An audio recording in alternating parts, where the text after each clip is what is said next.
एका परिवारामध्ये स्वाती, तिचा नवरा विशाल आणि सासू कल्पनाताई राहत होत्या. स्वातीच्या लग्नाला 6 महिने झाले होते. लग्नानंतर स्वातीने तिची गृहस्थी छान पद्धतीने सांभाळली होती. घरामध्ये स्वातीमुळे सगळे खुश होते. स्वातीला एक लहान नणंद प्रिया होती. एका महिन्यानंतर प्रियाचं सुद्धा लग्न झालं. प्रियाच्या लग्नाला 2 महिने झाले. त्यानंतर तिच्या नवऱ्याला एका महिन्यासाठी कुठेतरी जायचे होते. त्यामुळे तिच्या नवऱ्याने प्रियाला माहेरी सोडलं. खरं तर प्रिया आणि स्वातीमध्ये खूप मैत्री झाली होती. त्या दोघी एकमेकींना समजून घेत होत्या. त्या दोघींना पाहिलं की त्या दोघी नणंद भावजे आहेत ह्याच्यावर कोणाचा विश्वास बसत नव्हता. त्या दोघी बहिणीसारख्या राहत होत्या. प्रिया माहेरी आली. तिला येऊन आता 7 दिवस झाले. या 7 दिवसात नणंद भावजेने खूप मस्ती आणि शॉपिंग केली. संध्याकाळी विशाल आल्यावर विशालसोबत सुद्धा त्या दोघी फिल्म पाहायला जात होत्या. कल्पनाताई आपल्या मुलीचं आणि सुनेचं एकमेकावर असलेलं प्रेम पाहून खुश होत्या. एक दिवस स्वातीला ऑफिसमधून विशालचा फोन आला आणि विशाल स्वातीला म्हणाला की स्वाती, मी तुला हे सांगायला विसरलो की आज माझ्या मित्राच्या लग्नाचा वाढदिवस आहे. त्यासाठी आपल्याला संध्याकाळी पार्टीसाठी जायचे आहे. मी 2 तासात येतो. तोपर्यंत तू तुझं उरकून बस. सॉरी स्वाती, माझ्या मित्राने मला 2-3 दिवसापूर्वीच सांगितलं होतं, पण ऑफिसच्या कामामुळे मी विसरून गेलो. प्लीज तू खूप छान तयार हो. स्वाती म्हणाली, अहो तुम्ही हे मला आधी सांगायचं असतं. आता 2 तासात मी काय काय करू. ठीक आहे तुम्ही या, मी तयार होते. असं म्हणून स्वातीने फोन ठेवून दिला. फोन ठेवून दिल्यानंतर स्वाती विचार करू लागली की आता एवढ्या कमी वेळात मी आयब्रो आणि वॅक्सिंग कसे करू. आणि आयब्रो पण वाढले आहेत. सगळ्यात पहिल्यांदा साडी कोणती घालायची ती कपाटातून जाऊन पाहते. असं विचार करून स्वाती कपाट उघडते. तेव्हा प्रिया पण तिथे आली. प्रिया खोलीमध्ये आल्यावर स्वातीने तिला सर्व काही सांगितलं. प्रिया स्वातीला म्हणाली की वहिनी, तुम्ही अजिबात टेन्शन घेऊ नका. माझी फ्रेंड पार्लर चालवते. मी तिला फोन करून लगेच यायला सांगते. तुम्ही अजिबात टेन्शन घेऊ नका. स्वाती म्हणाली, ठीक आहे. प्रिया तिच्या मैत्रिणीला फोन करण्यासाठी बाहेर गेली. स्वातीने कपाटातून लाल कलरची सिल्क साडी काढली. ती साडी खूपच सुंदर होती. प्रिया जेव्हा आतमध्ये आली तेव्हा तिची नजर त्या लाल रंगाच्या साडीवर पडते. प्रिया स्वातीला म्हणते की वहिनी, साडी खूप छान आहे. स्वाती म्हणते, हां, ही साडी खूप छान आहे. ही साडी माझ्या आईची आहे. माझ्या आईची फेवरेट साडी आहे ही. आई देवाघरी गेल्यानंतर मी माझ्या आईची फेवरेट साडी घेऊन आली आहे. प्रिया, तुला माहीत आहे का, ही जर साडी मी घातली तर मला वाटतं की आई माझ्या आसपास आहे. आज मी हीच साडी घालणार आहे. स्वातीला साडी जराशी चुरगळल्यासारखी दिसली. त्यामुळे स्वाती साडीला प्रेस करायला लागली. तोपर्यंत तिथे पार्लरवाली आली. त्यामुळे प्रिया स्वातीला म्हणाली की वहिनी, मी साडी प्रेस करते. तुम्ही पटपट आयब्रो आणि वॅक्सिंग करून घ्या. ठीक आहे म्हणून ती साडी प्रिया प्रेस करू लागली. पार्लरवालीला स्वाती फेशियल करायला पण सांगते. प्रिया त्याच खोलीमध्ये साडीला प्रेस करत होती आणि साडीला प्रेस करता स्वातीसोबत आणि पार्लरवालीसोबत गप्पा पण मारत होती. पण अचानक प्रियाला एक कॉल आला. तो कॉल तिच्या नवऱ्याचा होता. नवऱ्याचा फोन आला आहे म्हणल्यावर ती या दोघींसमोर बोलू शकत नव्हती. त्यामुळे ती इस्त्रीला उभा करून पटकन बाहेर गेली. पार्लरवालीने स्वातीला डोळे बंद करायला सांगितले होते आणि पार्लरवाली स्वातीच्या पायाला वॅक्सिंग करत होती. तेव्हाच काहीतरी जळल्यासारखा वास येऊ लागला. प्रियाने जी प्रेस उभा करून ठेवली होती ती प्रेस खाली पडली होती. त्यामुळे स्वातीची साडी जळाली होती. स्वातीने पटकन डोळे उघडून पाहिले तर तिची साडी जळालेली तिच्या डोळ्यासमोर दिसत होती. प्रियाला पण बाहेर कशाचा तरी जळल्यासारखा वास येत होता. म्हणून ती पटकन खोलीमध्ये आली आणि स्वातीला म्हणाले की बहिणी, काहीतरी जळाले आहे का. स्वातीच्या हातामध्ये तिची साडी होती. स्वातीला खूप राग आला होता. तिच्या डोळ्यातून पाणी टपटपा पडत होते. जेव्हा प्रिया तिच्याजवळ आली तेव्हा स्वातीने एक जोरदार कानाखाली प्रियाच्या लावले. प्रिया गालाला हात लावून तशी शांत उभी राहिली आणि पार्लरवाली त्या दोघींचा तमाशा पाहत उभी होती. कानाखाली इतक्या जोरात ऐकायला आली की त्यामुळे सगळं घर घुमत होतं. सगळीकडे हंगामा झाला. आता पार्टीला जाणं इम्पॉसिबल होतं. त्यामुळे पार्लरवाली तेथून निसटली. काही वेळानंतर जेव्हा विशाल घरी आला तेव्हा प्रिया रडत विशालला आणि कल्पनाताईला जे काय झाले ते सांगू लागली. स्वाती बेडरूममध्ये तिच्या आईची साडी घेऊन रडत बसली होती. विशाल बेडरूममध्ये गेला आणि स्वातीला म्हणाला, स्वाती, तू जे केलं आहे ते योग्य केलं नाही. तू प्रियाला कशामुळे कानाखाली मारली? तू जाऊन आताच्या आता प्रियाची माफी माग आणि हे भांडणे आताच्या आता इथेच थांबवा. स्वातीने विशालकडे रागाने पाहिले आणि म्हणाले की तुम्ही आता तुमच्या बहिणीची बाजू घेऊन मला बोलत आहात. तुमच्या बहिणीने माझ्या आईची साडी जाळली. या साडीमध्ये माझ्या आईच्या खूप आठवणी होत्या. मी प्रियाची अजिबात माफी मागणार नाही.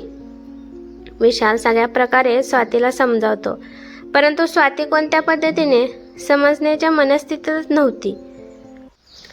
दुसऱ्या खोलीमध्ये प्रिया पण रडत होती आणि कल्पनाताई तिला समजावत होत्या. पूर्ण रात्र घरात नुसता तमाशा चालू होता. कोणीच झोपी गेलं नाही. सकाळच्या वेळी पण सगळं वातावरण गरम होतं. स्वाती आणि प्रिया एकमेकींसोबत बोलणं तर लांब, त्या एकमेकींकडे पाहत सुद्धा नव्हत्या. कल्पनाताई पण आपल्या सुनेवर स्वातीवर खूप रागवल्या होत्या. कल्पनाताई स्वातीला म्हणाल्या की सुनबाई, तू प्रियाला कानाखाली मारून चांगलं नाही केलं. उद्या जर तिच्या सासरच्यांना कळालं तर आपली काय इज्जत राहील. तू तुझ्या नणंदची माफी माग आणि हा विषय इथेच थांबव. स्वाती कल्पनाताईला म्हणाली की प्रियाताईमुळे माझ्या आईची साडी जळाली आहे. माझ्या जीवापेक्षा प्रिय होती मला ती साडी. मी अजिबात कोणाची पण माफी मागणार नाही, कारण मी चुकीचं काहीच केलं नाही. जर प्रियाच्या जागी माझी लहान बहीण किंवा मोठी बहीण असती तरी पण मी तिच्यासोबत अशीच वागली असती. स्वातीचं सगळं बोलणं प्रियाने ऐकलं होतं आणि विशाल पण तिथेच खुर्चीवर बसून चहा पित होता. त्याने पण ऐकलं होतं. स्वाती किचनमध्ये जाऊन तिचं काम करत होती. प्रिया रडत विशालपाशी आली आणि म्हणाली की बघितलंस ना दादा, वहिनी कशी करत आहे. दादा, आज माझ्या एका प्रश्नाचे उत्तर दे. तुझं जास्त प्रेम तुझ्या बहिणीवर आहे का तुझ्या बायकोवर? व विशाल गप्प बसला. प्रिया म्हणाली की दादा, माझ्या स्वाभिमानाचा प्रश्न आहे. वहिनीला म्हणा की माझ्यापुढे हात जोडून माफी माग, तेव्हाच मी वहिनीला माफ करेल. हे ऐकून विशालला काहीच समजत नव्हतं. त्याला समजतच नव्हतं की यामध्ये कोण चुकीचं आहे आणि कोण बरोबर आहे. स्वाती पण माफी मागणार नाही या हट्टावर कायम होती. विशाल विचार करतो की स्वातीची ती आवडती साडी होती, त्यामुळे ती जळाली. त्याचा राग तिने प्रियावर काढला, पण यामध्ये प्रियाची पण काही चूक नाही. वेगळ्याच अडचणीत विशाल सापडला होता. बहिणीची साथ दिली तर बायको नाराज होईल आणि बायकोची साथ दिली तर बहीण नाराज होईल. विशाल खूप वेळ विचार करत बसतो. त्यानंतर विशाल खोलीमध्ये गेला आणि स्वातीपाशी बसत तो स्वातीला म्हणाला की हे बघ स्वाती, मी जे पण तुला काही सांगत आहे ते तू शांत होऊन ऐक. प्रियाने कधीच तुझ्यासोबत वाईट वर्तणूक केली नाही. प्रियाने जाणून बुजून ती साडी जाळली नसेल. ती तर फक्त तुझी मदत करत होती. तिच्या नवऱ्याचा फोन आला म्हणून ती प्रेस उभा करून तिच्या नवऱ्यासोबत बोलायला बाहेर गेली, पण प्रेस पडली आणि त्यामुळे ती साडी जळाली. खरंच यामध्ये प्रियाची चूक होती का? तो कोणताही विचार न करता त्या पार्लरवालीसमोर प्रियाच्या कानाखाली मारली आणि असं म्हणून विशाल तेथून निघून गेला. थोड्या वेळानंतर प्रिया हॉलमध्ये आली आणि तिच्या आईला म्हणाली की आई, माझं घड्याळ कुठंच मिळत नाही. तू कुठे पाहिले आहे का? कल्पनाताई म्हणाल्या की नाही बाळा, मी तुझं घड्याळ कुठेच पाहिलं नाही. तिने विशालला पण विचारले. तो पण म्हणाला की मला माहीत नाही तुझं घड्याळ कुठे आहे. प्रिया म्हणते की मला माहीत नाही माझं घड्याळ कुठे आहे. गेल्या वर्षी माझ्या बाबांनी किती प्रेमाने मला घड्याळ खरेदी करून दिलं होतं. माझ्या बाबांनी दिलेले ते शेवटचं गिफ्ट होतं. मी त्याला खूप सांभाळून ठेवत होती. प्रिया वेड्यासारखं ती घड्याळ शोधू लागली. कल्पनाताई म्हणाल्या की प्रिया, मला माहीत आहे की तुला त्या घड्याळाची खूप किंमत आहे, कारण ते तुझ्या बाबांनी तुला दिलं होतं आणि या जगात आता तुझे बाबा नाहीत, परंतु कमीत कमी त्यांनी दिलेल्या वस्तू तरी तू सांभाळून ठेवत आहे. आणि जर हे घड्याळ उद्या कोणाच्या तरी हातून तुटलं तर तू काय करणार आहे. तर प्रिया रागात पाहत म्हणाली की मी तर त्याचा गळा दाबेल.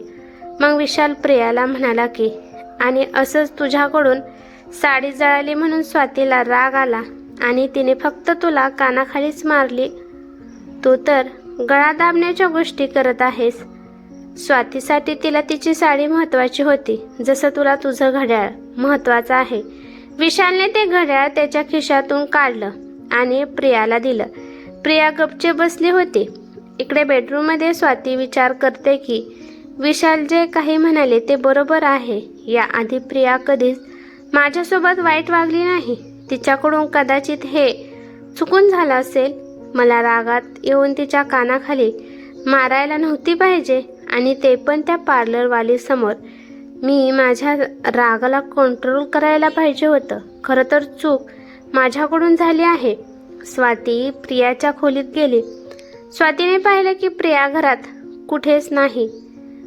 स्वातीला वाटलं की रागामध्ये प्रिया सासरी तर गेली नसेल ना. हॉलमध्ये स्वाती इकडे तिकडे फेऱ्या मारू लागली.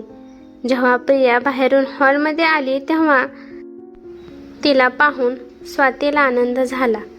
त्या दोघे एकमेकींकडे पाहतात आणि सोबतच म्हणतात की मला काहीतरी बोलायचं आहे. त्यानंतर दोघे पण बरोबर टायमिंगला म्हणतात की सॉरी. स्वाती म्हणाली की मला माफ कर प्रिया, माझी चूक होती. मी तुला अशी कानाखाली मारायला नव्हती पाहिजे. प्रिया म्हणाली की नाही वहिनी, चूक माझी होती. मी इस्त्री ऑन करून जायला नव्हतं पाहिजे. माझ्या निष्काळजीपणामुळे ती साडी जळाली आहे. जेव्हा बाबांनी दिलेलं घड्याळ हरवले तेव्हा मला समजलं की तुमच्यासाठी ती साडी किती अनमोल होती. तुमच्या जागी जर मी असती तर मी रागात जे तुम्ही केलं तेच केलं असतं. नंतर प्रियाने एक बॉक्स स्वातीला दिला आणि म्हणाली की वहिनी, तो बॉक्स खोलून पहा. जेव्हा स्वातीने तो बॉक्स खोलला तर त्यामध्ये ती साडी होती जी प्रियाकडून जळाली होती. प्रिया आणि स्वाती या दोघींची साईज एकच होती. त्यामुळे डिझायनर लेहंगाकडून प्रियाने त्या साडीचा मस्तपैकी लेहंगा बनवला होता. त्याला पाहून स्वाती खूप खुश झाली आणि स्वाती प्रियाला म्हणाली की या जळलेल्या साडीला किती छान आकार दिला आहे आणि हा लेहंगा किती सुंदर दिसत आहे. रागामध्ये मी याचा विचारच केला नाही की मी त्या साडीचा लेहंगा किंवा ड्रेस बनवू शकते. प्रिया म्हणाली की मीच विशाल दादाला तुमच्या कपाटातून ती साडी आणायला सांगितली होती. मी खूप कमी वेळात तो लेहंगा बनवून आणला आहे. वहिनी, मला कळाले आहे की ती साडी तुमच्यासाठी किती महत्त्वाची होती. मी त्या साडीचा कोणताच भाग वाया घालून दिला नाही. सगळा त्या लेहंगामध्ये ॲडजस्ट केला आहे. स्वाती अजून एकदा प्रियाची माफी मागते. हे पाहून कल्पनाताई पण खुश होतात. त्या दोघीला म्हणतात की रागामध्ये असं कोणतं काम करू नका ज्यामुळे तुमचं नातं खराब होईल. विशाल हसत तिथे येतो आणि म्हणतो की आई, आपल्या दोघांची आयडिया कामी आली आणि या दोघी एकत्र आल्या. आणि त्यानंतर स्वाती आणि प्रिया प्रेमाने गळ्यात पडतात. त्यानंतर प्रिया विशालकडे पाहते आणि म्हणते की दादा, आता सांग, तुझं माझ्यावर जास्त प्रेम आहे का वहिनीवर. विशाल म्हणतो की तुमच्या दोघीच्या आधी माझ्या आयुष्यात माझी आई आहे, त्यामुळे मी तुमच्या दोघीपेक्षा जास्त प्रेम माझ्या आईवर करतो. आणि याच्यावर ते चौघे पण मोठमोठ्याने हसतात. ही कथा कशी वाटली ते मला कमेंट करून नक्की सांगा. कथा आवडली तर लाईक शेअर नक्की करा आणि चॅनलवरती नवीन असाल तर चॅनेलला सबस्क्राईब करा. धन्यवाद.